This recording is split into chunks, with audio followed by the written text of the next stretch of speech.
আজকের বিষয় ওষুধ ছাড়া উচ্চ রক্তচাপ বা হাই ব্লাড প্রেশার কমানোর উপায়। যদি চ্যানেলটি ভালো লাগে তাহলে লাইক এবং সাবস্ক্রাইব করে দেবেন এবং চ্যানেলটির সঙ্গে থাকবেন। চ্যানেলটির নাম এডুকেশন উইথ মিতালি। উচ্চ রক্তচাপ কমানোর উপায় দু পদ্ধতিতে হয়, জীবনযাত্রার পরিবর্তন করে আর সেকেন্ড খাদ্যাভ্যাসের পরিবর্তন করে।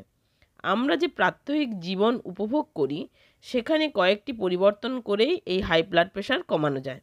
যেমন নিয়মিত ব্যায়াম করে সপ্তাহের বেশিরভাগ দিন 30 মিনিট অন্তত পক্ষে মাঝারি ধরনের ব্যায়াম করুন। এই মাঝারি ধরনের ব্যায়ামগুলি কি কি?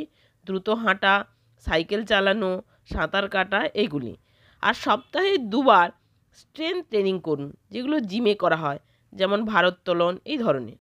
এবার নেক্সট পয়েন্টে আসা যাক, ওজন নিয়ন্ত্রণ। যদি আপনার ওজন উচ্চতার তুলনায় বেশি হয় তাহলে ওজন কমালে এই হাই ব্লাড প্রেশার হওয়ার রিস্ক অনেকটা কমে যায়।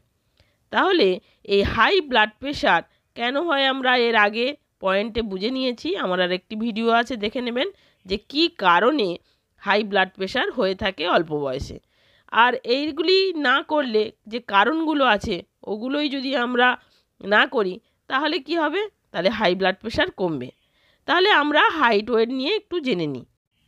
এখানে যে নর্মাল চার্টটি দেখতে পাচ্ছেন হাইট ওয়েটের, এটি নর্মাল হাইট ওয়েটের একটি চার্ট। ধরা যাক 5 ফুট 3 ইঞ্চি অর্থাৎ 160 সেন্টিমিটার তার নর্মাল যদি ছেলে হয় তার নর্মাল ওয়েট হবে 56 থেকে 60 কেজি, এবং যদি মেয়ে হয় তার নর্মাল ওয়েট হবে 53 থেকে 57 কেজি। এবার কখন আমরা বলবো যে বেশি মোটা অর্থাৎ ওভারওয়েট বা ওবেস? তো BMI calculation, BMI equal to weight KG per meter square. তাহলে একটা বিএমআই, একটা রেখা বলে মেয়ে আছে, তার ওজন হচ্ছে 70 কেজি।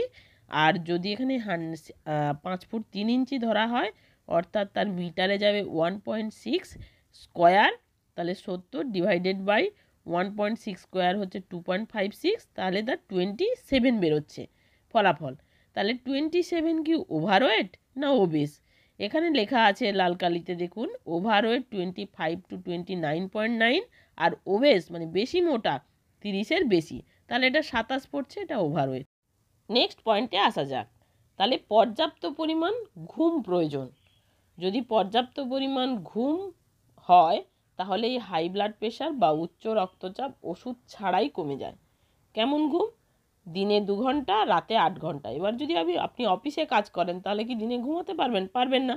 তাহলে রাতের ঘুমটা বাড়িয়ে দিতে হবে 10 ঘন্টা। স্ট্রেস কমানো দরকার, সেটা অফিসের স্ট্রেস হোক, বাড়ির স্ট্রেস হোক, স্ট্রেস কমাতে হবে। যোগব্যায়াম করুন, মেডিটেশন করুন, যে কিছু করে করে আপনি স্ট্রেসটা কমিয়ে ফেলুন। স্ট্রেস যদি আপনার কমে তাহলে হাই ব্লাড প্রেশার কমে যাবে। সিগারেট, বিড়ি, এই ধরনের ধূমপান যদি করে থাকেন ছাড়ুন, কারণ এটি স্বাস্থ্যের পক্ষে ক্ষতিকর এবং হাই ব্লাড প্রেশারের ক্ষেত্রেও ভয়ঙ্কর ক্ষতিকর। অ্যালকোহল, যদি অ্যালকোহল বেশি পরিমাণে খাওয়া হয় তাহলে এই অ্যালকোহল আপনার স্বাস্থ্যের পক্ষে ক্ষতিকর, অর্থাৎ হাই ব্লাড প্রেশার ক্যারি করে। এবারে আসি খাদ্যাভ্যাসের পরিবর্তন করে। কিছু কিছু খাদ্যাভ্যাসের পরিবর্তন করে আমরা এই হাই ব্লাড প্রেশার কমিয়ে ফেলতে পারি। এখানে যে লেখাটি আসছে সেটি হচ্ছে সল্ট, নো সল্ট, অর্থাৎ লবণ আপনি বেশি পরিমাণে খাবেন না। শুধুমাত্র রান্নাতে যতটুকু লবণের দরকার হয় সেটুকুই টেস্টের জন্য দিয়ে খান।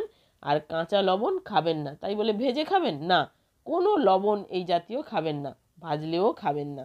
তাহলে লবণ, নো লবণ, এক্সট্রা লবণ। এরপরে আসছি ড্যাশ ডায়েট। ড্যাশ ডায়েট অনুসরণ করুন। ড্যাশ ডায়েট কি? ফল খেতে হবে, শাকসবজি খেতে হবে, গোটা শস্য, গম, আর কি চর্বিহীন প্রোটিন খেতে হবে, কম চর্বিযুক্ত দুগ্ধজাত পণ্য খেতে হবে, অর্থাৎ সুষম খাদ্য থাকবে একটা ড্যাশ ডায়েটের মধ্যে, সব রকম খাবার কিন্তু চর্বিবিহীন।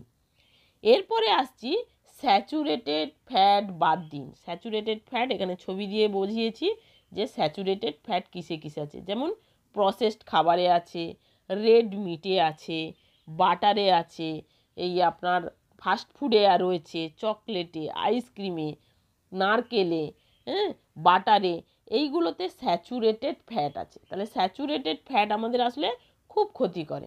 আমরা যেই যে চপ টপ খাই, তাহলে ওখানেও খুব ভাজা পোড়া খাবারের মধ্যেও স্যাচুরেটেড ফ্যাট আছে। তেল যত ফুটবে তত স্যাচুরেটেড ফ্যাট তৈরি হবে। এবার কি খেতে বলছে? ওটস খেতে বলছে। ওটস খান।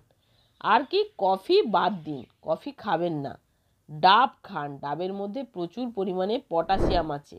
এই পটাশিয়াম ইনটেক হলে, পটাশিয়াম জাতীয় খাবার ইনটেক হলে, ডাবে আছে, শাকসবজিতে আছে, বিভিন্ন ফলে আছে, ইনটেক হলে সোডিয়ামকে ব্যালেন্স করে। Thank you for watching.